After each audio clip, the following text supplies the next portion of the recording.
¿Qué tal? ¿Cómo va? Nos encontramos aquí en la segunda parte del capítulo 4 dedicado a los 25 años de la sanción de la Ley de Riesgos del Trabajo en la Argentina. En este caso, para seguir tratando de entender por qué en general en la Argentina no se reconocen las enfermedades profesionales. En la primera parte de este capítulo 4 veíamos qué era una enfermedad profesional, cómo éstas se encontraban tipificadas en un listado rígido que contenía no solo todo el tipo de enfermedades que el sistema considera que son de origen laboral, sino sus riesgos asociados también, y cuán irrisoria era la cantidad de enfermedades profesionales reconocidas en la Argentina respecto a los números que nos da la Organización Internacional del Trabajo. Pues bien, tratemos de imaginarnos el derrotero de un trabajador al cual comienzan a quejarlo algunos síntomas y presiente que está frente a una enfermedad originada en su ambiente de trabajo. En primer término, cabe que nos preguntemos, ¿cómo se detecta una enfermedad profesional? Si un trabajador siente algunos síntomas, es natural que acuda al médico. En general, lo hace a través de su prestador de confianza, que no suele ser precisamente su ART, de la cual muchas veces ni siquiera conoce el nombre. Es entonces que acude a su obra social, al hospital público, la prepaga o la salita de primeros auxilios más cercana.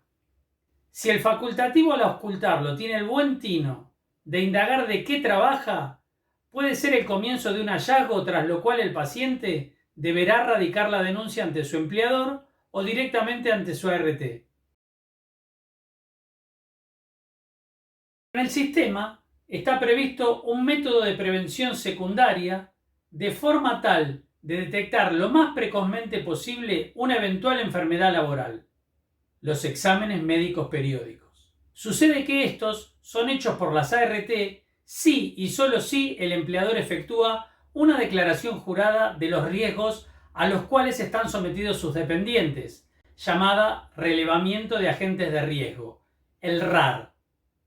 Y como es de esperar, esta declaración no siempre se hace, y cuando se hace, no siempre abarca todos los riesgos existentes en el medio de trabajo. Veamos cómo actúa el sistema, por ejemplo, en lo que hace a la contaminación química en el ambiente de trabajo. En el año 2003, la Superintendencia de Riesgos del Trabajo dictó una resolución, la número 490. ¿En qué radicaba la enorme importancia de esta resolución? En que el beneficio de la duda iba a favor del trabajador.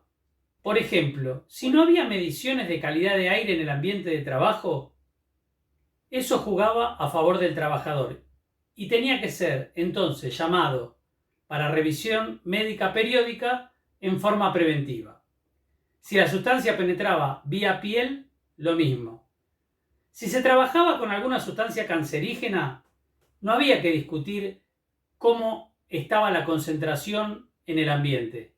Directamente ese trabajador, en forma preventiva, era revisado médicamente. ¿Qué fue lo que sucedió? La Unión de ARTs presentó recursos administrativos y judiciales y en poco más de un año, la propia superintendencia derogaba dicha resolución bajo estos considerandos. La situación ha alterado las relaciones que esta Superintendencia de Riesgos del Trabajo debe mantener con sus controladas. Por otro lado, también las ART argumentaban que la propia Superintendencia de Riesgos del Trabajo carecía de facultades para imponer el deber de control sobre ellas. Esto dejaba totalmente al desnudo y con total crudeza la impotencia por la presión que ejercían las aseguradoras sobre quien naturalmente debía vigilarlas. Pasados 17 años de esta tremenda derrota en materia preventiva, la situación no ha cambiado. Y la realidad de las enfermedades profesionales y los exámenes médicos periódicos es la siguiente. En promedio de los últimos 8 años, el sistema revela un rechazo de los 2/3 de las denuncias de enfermedades profesionales. En 2019, apenas el 40% de las enfermedades profesionales se detectaron a través de los exámenes médicos periódicos. En los últimos 10 años, en promedio, el hospital público, las obras sociales, las salas de primeros auxilios y las prepagas detectaron más del 65% de las enfermedades profesionales, mientras que las ART, a través de los exámenes periódicos, apenas detectaron un 10%. La propia Superintendencia de Riesgos del Trabajo, en sus informes anuales de 12 años a esta parte, reconoce que la enorme mayoría de las enfermedades profesionales reconocidas, esto es un 64%, se producen dentro del primer año de exposición al riesgo. Pero al mismo tiempo, dice que solo un 20% tienen menos de un año de antigüedad en su puesto de trabajo. ¿Cómo puede ser esto? Y, naturalmente, ¿qué quiere decir? Que se declara al trabajador enfermo cuando la patología ya se produjo o está a punto de producirse. Ahí recién el empleador declara el riesgo en el RAR, en el relevamiento de agentes de riesgo. Esta estadística remonta a más de 12 años de antigüedad y mucho más. Y la cosa sigue igual.